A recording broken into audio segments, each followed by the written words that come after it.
Leaving my family in Scandinavia, I headed back west towards Britain's northernmost region, the Shetland Islands. A region which was under Nordic rule from the Viking Age right up to 1472. But it also boasts a much more ancient history, which I intend to show you. Good morning, another day, another port. I just got off Balmoral in Lerwick, in the Shetland Islands. Well, Shetland they prefer to call it. They don't like it when you pluralise it as Shetlands. I've learned that already before coming here. That's the ferry that most people take from, I think, Aberdeen. Apparently it's not that comfortable. I will take a bus into town, roam around for a bit, see what the local area is like in this secluded part of the British Isles, and then I will go in the afternoon to visit Jarlshof, not only the site of a Viking longhouse, hence the name Jarlshof, but also of a Bronze Age settlement, Celtic Iron Age settlement, and continuous settlement for thousands of years there, and all evidence of wheelhouses and other kinds of archaeological marvels. It's quite an exciting site to visit. I'm looking forward to that. Lerwick's harbour has a rather unusual boat moored in it. I hope the inhabitants of the town aren't too alarmed by the presence of such a vessel.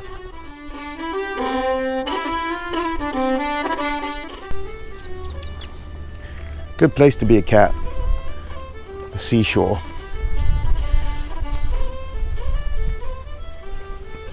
Lots of bits and scraps to eat.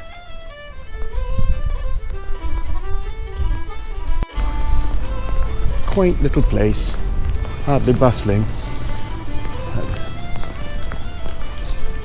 Bubble tea is in every bloody town in Europe now. Can't escape bubble tea now. What is the point in it? I don't know, but it seems popular with the Zoomers. That looks quite fun. Viking Jarl. Shetland, Britain's farthest north.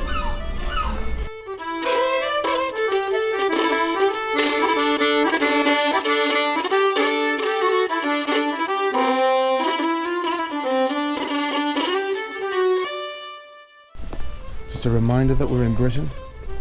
Uh-oh, some RGs have come here and defaced this lovely thing.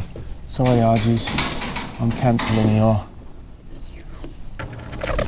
The Malvinas are British, and nothing they say will change that.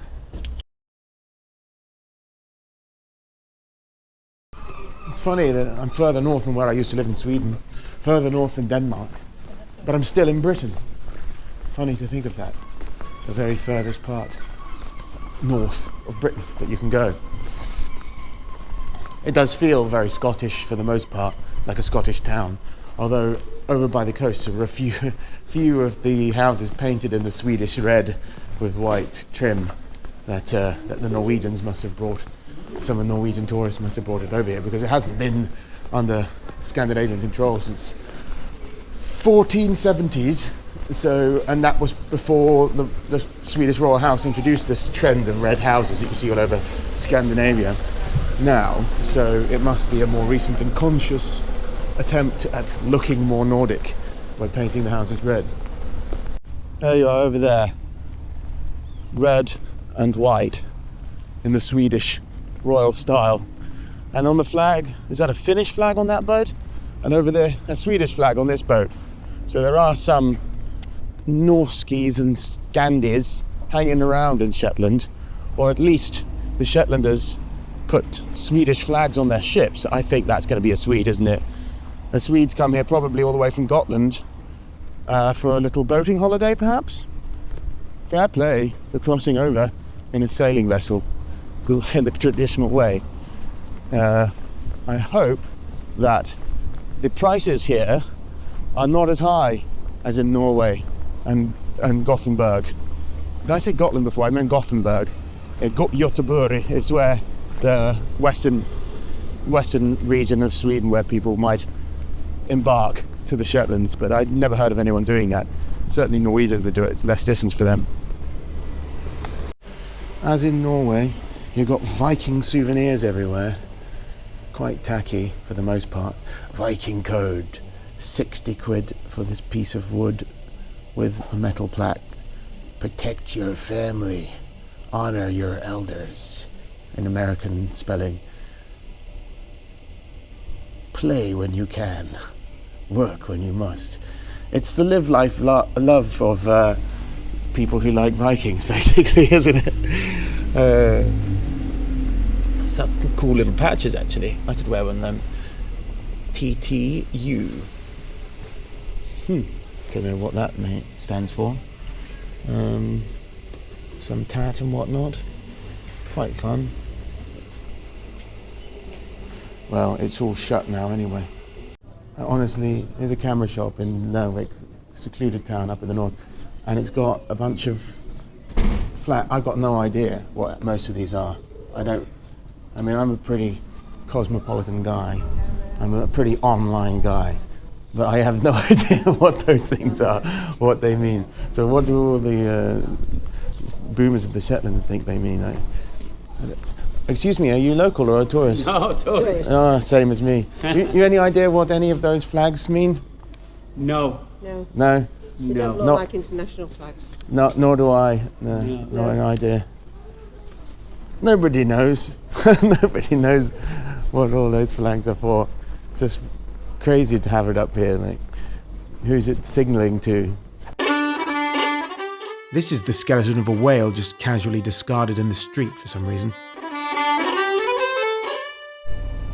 Even out here in these remote northern islands, they have ugly modern architecture, just to show that they're not cut off from the world of culture. Okay, now it's time to leave Lerwick and head to the south coast at Sumbre Head, where we shall find Jarlshof. On the coach to Jarlshof, we pass the Clickimin broch. A broch is essentially a kind of Iron Age Pictish castle. Although their exact function is debated, they clearly had defensive properties. This would originally have been much taller, like a tower.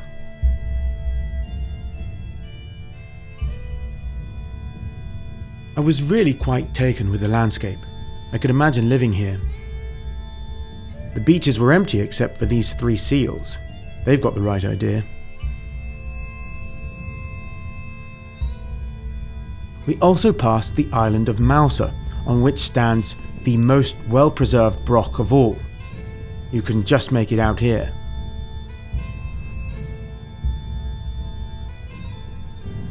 It looks rather like a cooling tower. I didn't get to go in it, but inside you can see these perfectly preserved stairs from 2,300 years ago. Better than most new builds these days. This is a Shetland longhouse, thought to be derived from the old Viking longhouses built here 1,000 years ago. Let's go and see one.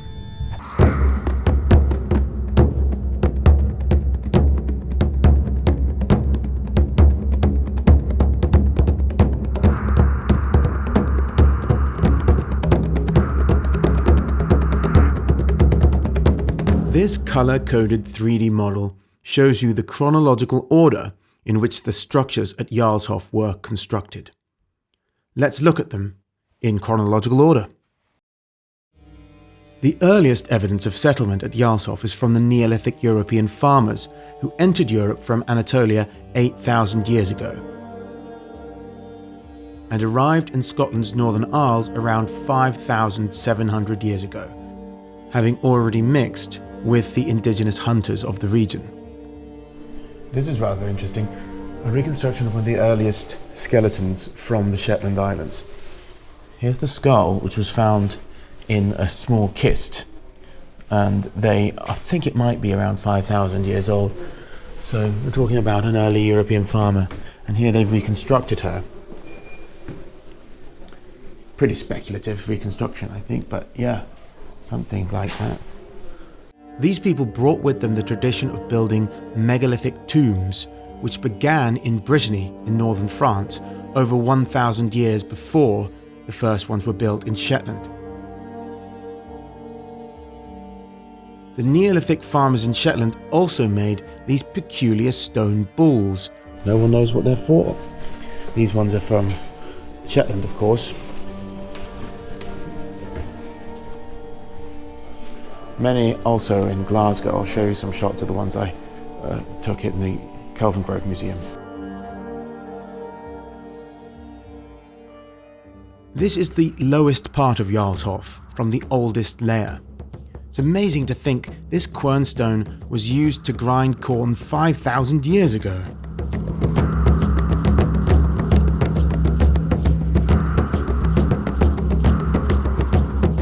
The Neolithic folk of Britain were mostly replaced by Indo-European invaders associated with the bell beaker culture around 4,400 years ago. Their arrival in Shetland marks a shift in burial customs. Urns like these contained the charred remains of the dead.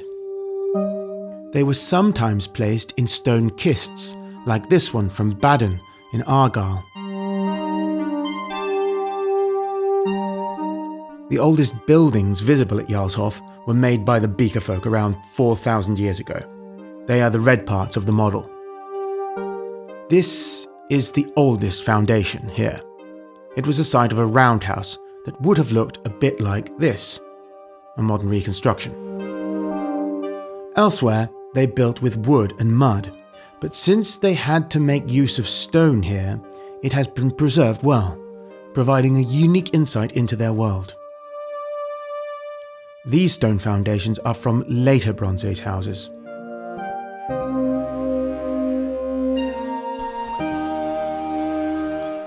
Compare them to these ones on Dartmoor in Devon, over 650 miles away in the south of England. The beaker folk also brought the first metal tools to the British Isles. They manufactured weapons here at Jarlshof, where these clay moulds for casting bronze axes and swords have been found. This is the late Bronze Age smithy where such weapons were created around 800 BC.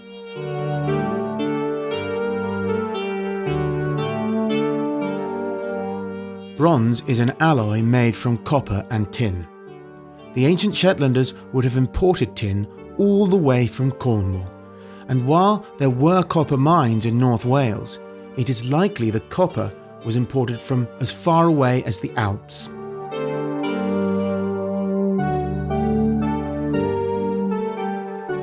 These shattered so-called burning stones are from the Bronze Age Jarlshof settlement and are thought to have been heated up in the fire and then used to boil water for cooking.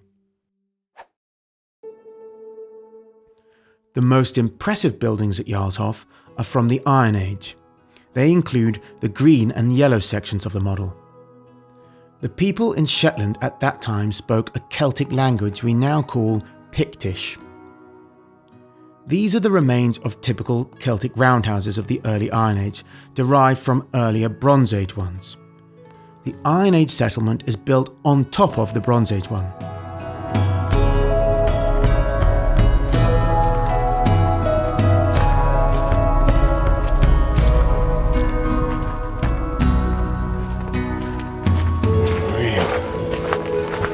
Unreal.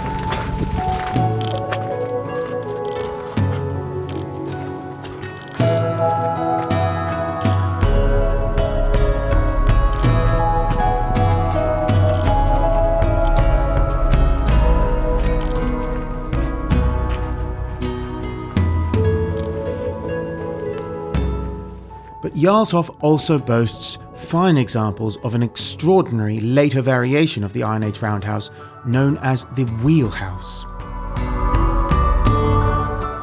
Those are the green ones on the model.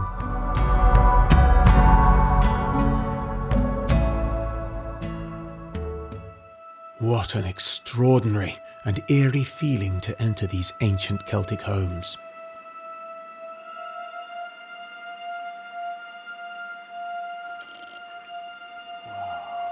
These niches make the house look like a spoked wheel and are what give them their name.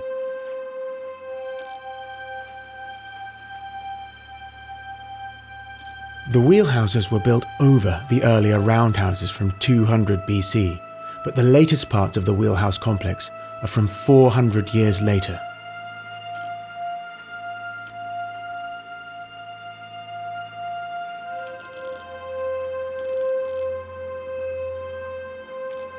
Variant of the old Iron Age roundhouse is called a wheelhouse, with these segmented chambers all around.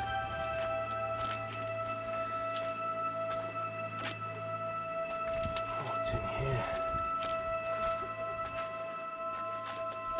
Oh, I don't think I'm small enough to get through that.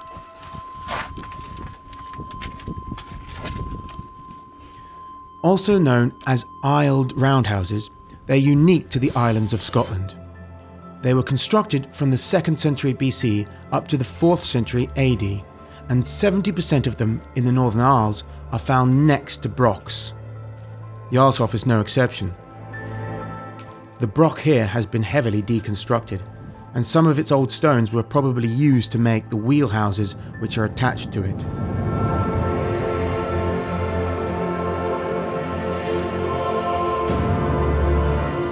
As well as the roundhouse built in the middle of it.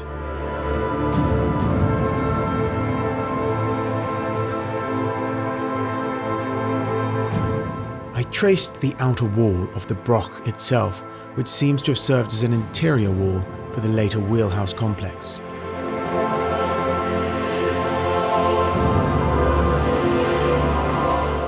Outer rim of the broch circles round. Part of the broch has been lost to the sea. Like many others, it faces out to sea. Jarlshof, right on the south coast of Shetland's main island, is the first thing you see when you approach the islands from the south, so it is a strategic point of defence. The sea also provided food, trade and transportation for the various people who lived here over the centuries. The Pictish people in Shetland were unaffected by the Roman invasions that destroyed Celtic culture in southern parts of Britain. In early medieval Scotland, the by then mostly Christian Picts started to make wonderful picture stones. Just take a look at these ones.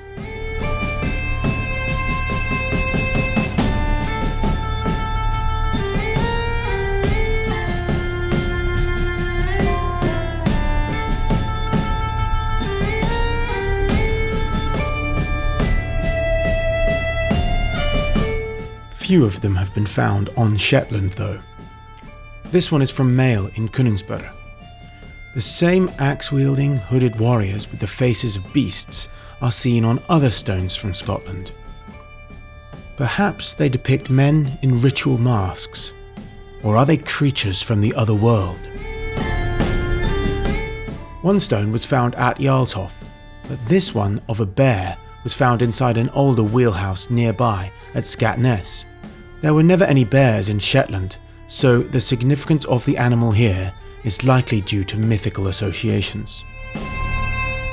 Unlike in the Hebrides to the west, Gaelic was never spoken here in Shetland, only Pictish, Norse and English.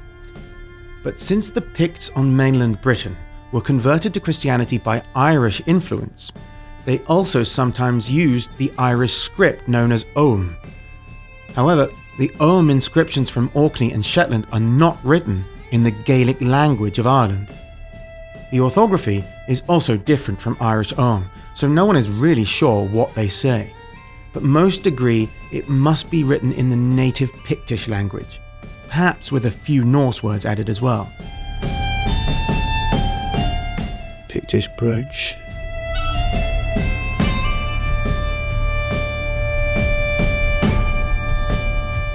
An antler necklace and amorous nest. These exquisite Pictish brooches in Shetland's museum were hastily buried, probably to prevent them from being stolen by Vikings, the next major culture of Shetland's history. The region remained Pictish right up into the 9th century AD, when the Vikings dominated the islands. Jarlshof boasts the largest Norse archaeological settlement site in all the British Isles. It's the blue part of the model. There are 7 buildings from the 600 years of Norse occupation of Shetland, but only 2 were ever in use at any one time.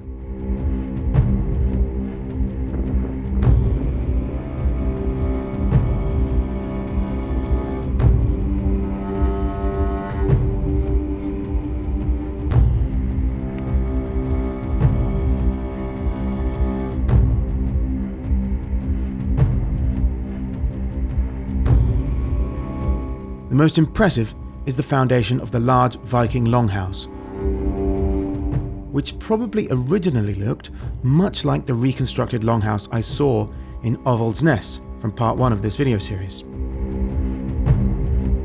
The first Norse people probably arrived here in the late 8th century, as they also arrived in other parts of Britain at that time. But according to Orkneyinga saga, written in 13th century Iceland, around 872 AD, when Harald Fairhair became king of Norway, many of his enemies fled to the northern islands of Scotland, which were already settled by Norsemen, who called them Norðreyjar, meaning Northern Islands.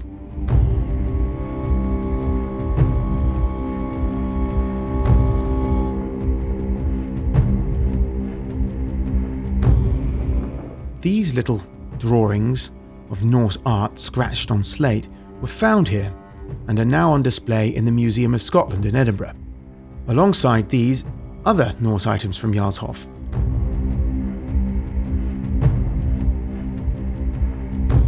The arm ring is made from silver. These were used as a kind of currency, and sacred oaths were sworn upon them. There are very few runestones from the British Isles, but 2 have been found on Shetland. This large one was found at Mael in Koningsborough, and it says, "In memory of his father Torbjorn." This smaller fragment from Papel, West Borough, is in the same conventional commemorative format. These so-called tortoiseshell brooches, not made from tortoiseshell, they're metal, but they're typical Viking women's attire. And you can also see some more silver arm rings down there. The Norse people relied heavily on the sea for fish, whales, and seals, but they also farmed pigs, cattle, and sheep for their warm wool to make clothes.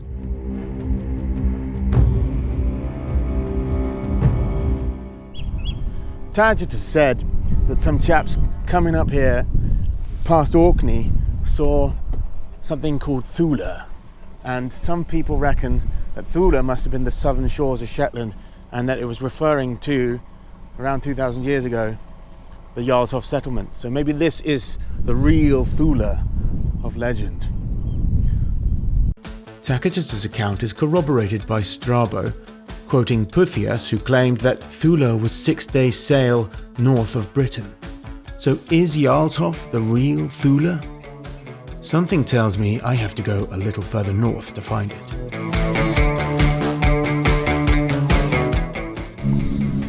So the assumption is, in this particular reading of Tacitus, that these Mediterranean explorers who saw Thule must have encountered the southern part of Shetland at Jarlshof, is simply because that's the southern part that's closest to Orkney after they went north of the Orkneys. But something tells me there could be another Thule even further north. So I've returned back up north from Sumbre Head to the town of Lerwick, and here I've discovered Thule. It's a real place, and now I shall imbibe the godly nectars within the Hyperboreans. Highland Park 12-year Lerwick IPA with a little Shetland pony on. I'm not usually a fan of IPA, but it's the only beer from this part, from the Shetlands, that they got other than a lager, so I thought I'd give it a try. Cheers. Bit hoppy. After my whiskey, I embarked once more, leaving the legendary Thule behind me to set sail for the Orkney Islands, the Egypt of the North, where even older archaeological marvels await to astound my audience in part 3 of my Hyperborean Odyssey. Don't miss it. Are you interested in worshipping the gods of ancient England and Scandinavia, but you're not sure how to do it? Starting Heathenry is a ritual-focused online course which will furnish you with the knowledge and confidence to practice the heathen religion, alone or with others. The course teaches you how to construct heathen prayers for yourself, not according to the established rites of any modern group, but according to what historical sources show. Starting Heathenry assumes you're interested in Germanic paganism, know about the gods and myths, and want to begin practicing this religion, but require guidance on how to do so. It is based on a micro-learning structure, which is proven to improve knowledge retention by up to 80% in students compared to other learning methods. You get more than 5 hours of learning material, bit by bit, as you please. A modern method of learning about an ancient religion. Your path to knowing the gods through ritual starts here.